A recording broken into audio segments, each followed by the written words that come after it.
अस्सलाम वालेकुम लिब्राज, मैं हारिस अज़मी प्रोफेशनल एस्ट्रोलॉजर आपकी खिदमत में हाज़िर हूँ इस हफ़्ते की एस्ट्रोलॉजिकल रिसर्चेज़ लेकर। मेरे पास एक ख़बर है जिसके लिए आपको एहतियात बरतना है। बाकी सब ख़बरें मेरे पास ऐसी हैं जो खुशियों से भरी हुई हैं। एहतियात बरतने वाली ख़बर क्या है कि इस हफ़्ते 19 नवंबर को चाँद ग्रहण होगा। एंड चाँद ग्रहण एज़ यू नो एस्ट्रोलॉजिकली इसे अच्छा नहीं समझा जाता। ये एक ऐसा इवेंट है जो इमोशनल साइड को थोड़ा डंप करता है। और आपके यहाँ ये चाँद ग्रहण आपके 8th एंगल पर होगा। वैसे भी 8th angle is not a very good angle in fact.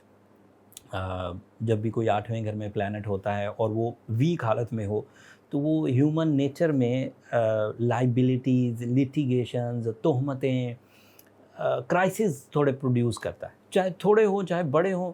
जिन लोगों के मामलात बड़े होते हैं, उनकी प्रॉब्लम्स बड़ी होती हैं। जिन लोगों के मामलात छोटे-छोटे होते हैं, उनकी प्रॉब्लम्स छोटी-छोटी होती हैं। तो आप जिस भी नहज के हैं, मेल हैं, फीमेल हैं, बिज़नेसमैन हैं, सिर्फ़ स्टूडेंट हैं, सिर्फ़ खिलाड़ी हैं, हाउसवाइफ़ हैं, फ़ैशन डिज़ाइनर हैं, तो आपको थोड़ा-सा मोहतात रहना चाहिए। ये जो मून फ्यूल है, ये इस महीने थोड़ा ज़्यादा ही डिस्टर्ब है। जब नया चाँद हुआ था, तो वो स्कॉर्पियो एंगल पर हुआ था, तो that is not a good sign. अब फुल मून हुआ है, जिस दिन इसको ग्रहण लगेगा 19 तारीख को, उस दिन पूरा चाँद होगा। अब पूरे चाँद से हमें बड़ी अच्छी खबरें मिलनी थी, उससे हमारा प्लेजर लेवल बढ़ना था, स्पिरिचुअल स्ट्रेंथ बढ़नी थी, इमोशनल बूस्टर मिलना था, फोर्स ऑफ लाइफ मिलनी थी, अटैचमेंट्स मिलनी थी। बट अनफॉर्चुनेटली वहाँ पर ग्रहण होगा तो this is little bit a trouble event जो कुछ रेजिस्टेंसेस प्रोड्यूस करेगा, थोड़ी सेंसिटिविटी होगी, कुछ खौफ, कुछ ग्लूमीनेस प्रोड्यूस हो सकती।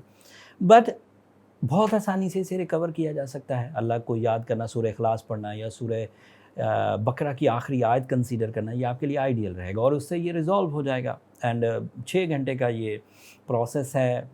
12:03 पर पाकिस्तान में शुरू होगा और शाम 5:05 तक चलेगा एंड देन फिनिश हो जाएगा। पाकिस्तान में नज़र नहीं आएगा। वैसे मैंने ग्रहण पर एक तफ़सीली वीडियो अलग बना दी है, उसमें तमाम रिसर्चेज़ दे दी हैं। अब उसको उन रिसर्चेज़ को इस वीकली वीडियो में बयान नहीं करता, इससे वीडियो लंबी हो जाएगी। अगर आपको ग्रहण इवेंट में कुछ दिलचस्पी हो तो नीचे डिस्क्रिप्शन में उसका लिंक है, एक नज़र उसे देख लीजिएगा। अब मेरे पास जो अच्छी खबरें हैं वो तफ़सील से बयान करता हूँ। लिब्रा, आपका रूलिंग प्लैनेट वीनस इस वक़्त आपके 4th एंगल पर है। The angle of luxury, the angle of big achievements, the angle of pleasure, the angle of sales and purchase, the angle of comfort for the family, comfort for the others. And obviously, it is also representative of your love life, it is representative of your inner soul, it is representative of your soul attachments, it is representative of your companionship, your proposal, your life partnership decision. तो that means कि ये अच्छी form में, तो इसका तो बहुत अच्छा। But this is my professional declaration that you are in your best for the achievement in material side, career में, रुपए पैसे में, चीज़ों से लुत्फ़ अंदोज़ होने में, मल्टीटास्किंग में इस वक्त आप भरपूर अंदाज से चल रहे हैं और ये फैसिलिटी इसी हफ्ते तक मैक्सिमम है। अगले हफ्ते इसमें कुछ कमज़ोरी आएगी। जो मैक्सिमम फैसिलिटी है उसमें 3 प्लैनेट हिस्सा ले रहे हैं। उसमें मरकरी है, दैट इज़ योर माइंड, उसमें मार्स है, that is your physical health, उसमें सन है, that is your decision power. अब इसके आगे भी बहुत सारे रिजल्ट हैं, लेकिन 22 तारीख को ये वीडियो है, ये 20 तारीख तक है। 22 तारीख को सन यहाँ से निकल जाएगा, फिर पीछे 2 रह जाएंगे। ज़ाहिर बात है 3 ज़्यादा अच्छा रिजल्ट दे रहे थे, सन भी था और वो मरकरी की सलाहियतों को इन्हेंस कर रहा था, वो मार्स की सलाहियतों को इन्हेंस कर रहा था। अब वो जब 22 तारीख को एक नेक्स्ट एंगल पर जाएगा तो उसका फ्यूल डिफरेंट हो जाएगा, वो डिफरेंट तर्ज से बिहेव करेगा। उससे पहले अब जब ये लास्ट वीक है, अब आपको क्या क्या चीज़ें हैं इसे हम तरह खुल के बयान करते हैं ताकि ये 7 दिन आप कीमती बना सकें। मरकरी अगर 2nd हाउस में हो तो प्लान्स या आइडियाज़ ऐसे आएंगे या अपॉर्चुनिटीज़ ऐसी आएंगी या परफॉर्मेंसेस ऐसी आएंगी जिससे आपकी नौकरी या जॉब सेक्टर जो है वो बहुत इन्हेंस हो जाएगा। इंक्रीमेंट्स, प्रमोशंस, बॉसेस के साथ ताल्लुकात अच्छे होना, अदरवाइज़ आपकी प्लानिंग से अच्छे प्रॉफिट्स जनरेट होना, आपका नौकरी पर नहीं है, जॉब नहीं मिल रही है, सोर्स ऑफ इनकम जो है वो आपकी तवक्कुआत के मुताबिक नहीं है तो उसका डेवलप होना, these are all possibility. And इसी तरह के और भी फ़ायदे, मैं सब बातें नहीं बोल रहा, लेकिन कैरियर साइड की चीज़ें इंक्रीज़ करती। एक फ़ायदा, अभी ये छोटा फ़ायदा है, इससे बड़ा फ़ायदा सुनिए। मरकरी अगर सूरज के साथ हो तो चांस 27% से बढ़कर 54% हो जाते हैं, डबल इन देयर स्ट्रेंथ। मतलब माइंड बहुत फोकस होगा, ईजी होगा, डीप होगा, बहुत गहराई से सोचेगा, लर्न चीज़ें सीखेगा बहुत तेज़ी से, टीच बहुत तेज़ी से करेगा, कम्युनिकेशन बहुत मैजिकल होंगी, लोग आपके बारे में राय बहुत अच्छी कायम करेंगे, उसकी वजह से आपका पीआर डेवलप होगा, सोशल कनेक्शंस इंक्रीज़ करेंगे। तो ये उसका दूसरा तीसरा फ़ायदा।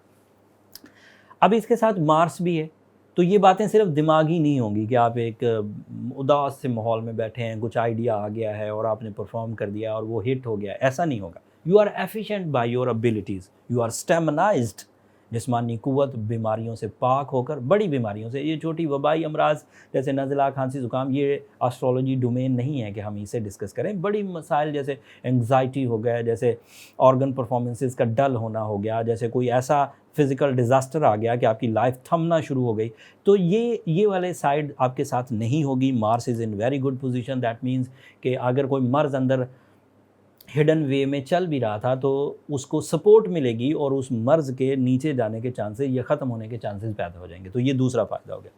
तीसरा फ़ायदा ये है कि मार्स अगर मरकरी के साथ हो तो मल्टीटास्किंग होती है।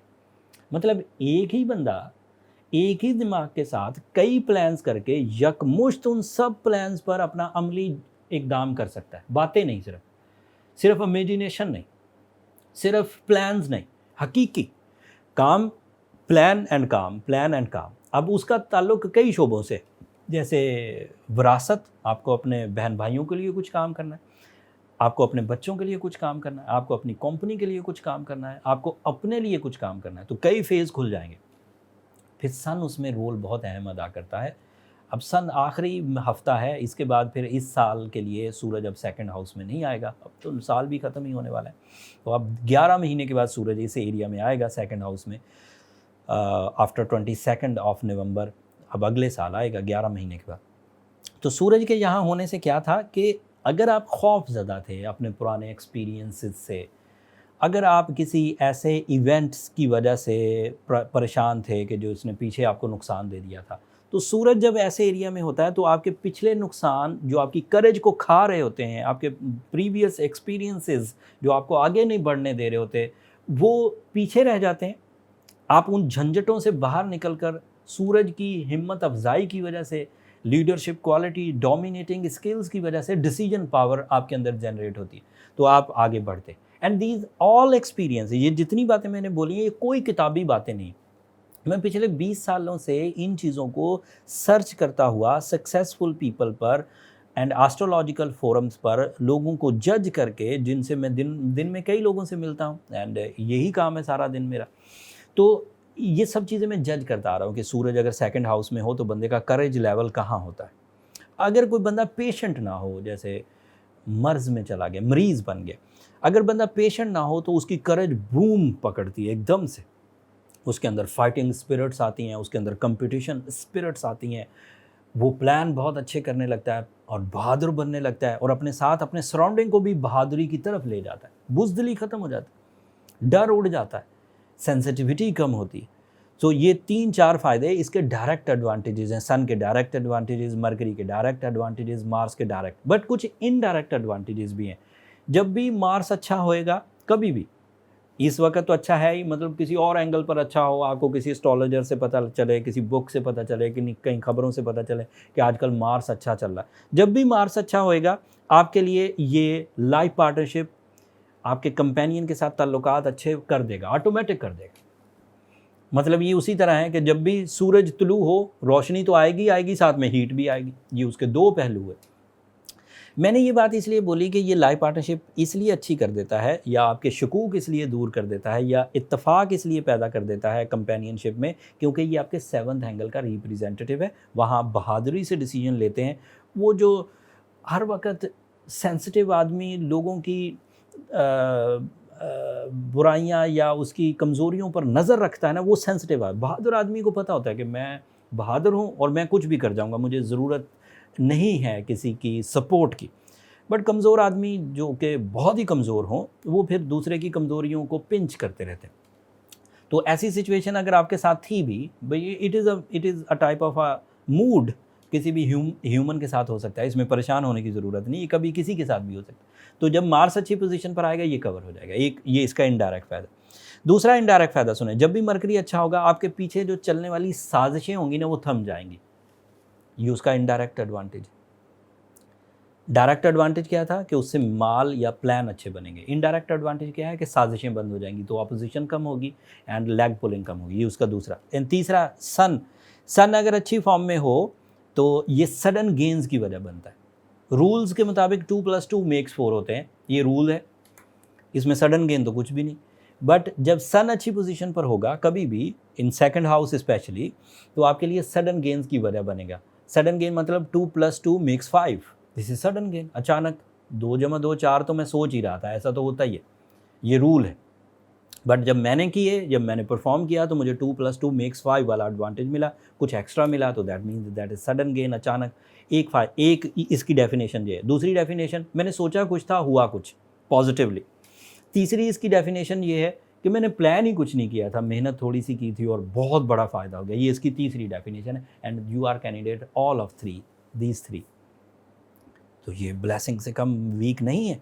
बट इसमें वो जो ग्रहण वाला पहलू है इसको ज़रूर कंसीडर करिए। सूरह बकरा की आखिरी आयत कंसीडर करिए। सफ़ेद रंग का सदका दीजिए, सुर्ख रंग का सदका भी दे सकते हैं। 19 तारीख को जुम्मे का दिन बनेगा पाकिस्तान में, और नमाज जुम्मा उसी सीज़न में हो रही होगी, उसी दौरान आप उसके बाद या उससे पहले आप सदका कर लीजिए ताकि आप उस स्पिरिचुअल साइड को भी फुलफ़िल कर पाएँ। That's all for this week. Mostly Libras इस वक्त अच्छी फॉर्म में, डील मेकिंग हो रही है, प्लेजर ऑफ लाइफ आ रहा है, सेहतमंदी आ रही है, नौकरी पेशा लिब्राज अपनी ग्रोथ की तरफ जा रहे हैं।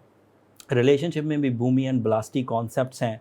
फिर लिब्रा का अपना रूलिंग प्लैनेट लग्जरी फॉर्म में जा रहा है। मुझे लगता है किसी लिब्रा को इस वक्त शिकायत नहीं होनी चाहिए अपनी ज़िंदगी से, अपनी कामयाबियों से, अपने टाइम बिहेवियर से, अपनी स्किल्स से। बट सारे ही लिब्रा तो अच्छी फॉर्म में नहीं होंगे। कोई लिब्रा ऐसा हो सकता है जो इस वक्त बेचारा बीमारी की शक्ल में हो, रिलेशनशिप ट्रबल्स में हो, कैरियर उलझा पड़ा हो, तो उसको अपनी पर्सनल डायग्नोसिस की तरफ जाना चाहिए कि जब सब पर बहार आ रही है तो उस पर बहार क्यों इम्पैक्ट नहीं दे रही। उसके लिए नंबर नीचे चलते रहते हैं, उन पर रब्ता करके आप अपनी पर्सनल डिस्कशंस, अपनी जो नेगेटिव एंड है उसको डिस्कस कर सकते हैं। उनके सॉल्यूशंस क्या हैं वो भी वहाँ से पता चल जाएंगे। बट वो फ्री फोरम नहीं है लिब्रास, होपफुली आप अंडरस्टैंड करेंगे। अब अगले हफ्ते तक के लिए मुझे इजाज़त दीजिए। अपनी दुआओं में मुझे और मेरी टीम को ज़रूर याद रखिएगा, और चैनल को भी ज़रूर सब्सक्राइब कर लीजिएगा। आपकी जो सब्सक्रिप्शन है, ये जो मोहब्बत है, ये हमें जोड़े रखेगी आपस में टेक्निकली। एंड हौसला अफजाई तो हमारी होती है, एंड हमारी हौसला अफजाई के लिए चैनल को सब्सक्राइब करना मत भूलिएगा। अगले हफ्ते तक के लिए मुझे इजाज़त दीजिए। अगले हफ्ते जो है वो सन अगले लेवल पर चला जाएगा, उसका इम्पैक्ट आपकी ज़ात पर क्या आने वाला है वो तफसील अगली वीडियो में बयान करूँगा। तब तक के लिए अल्लाह ने के बाद।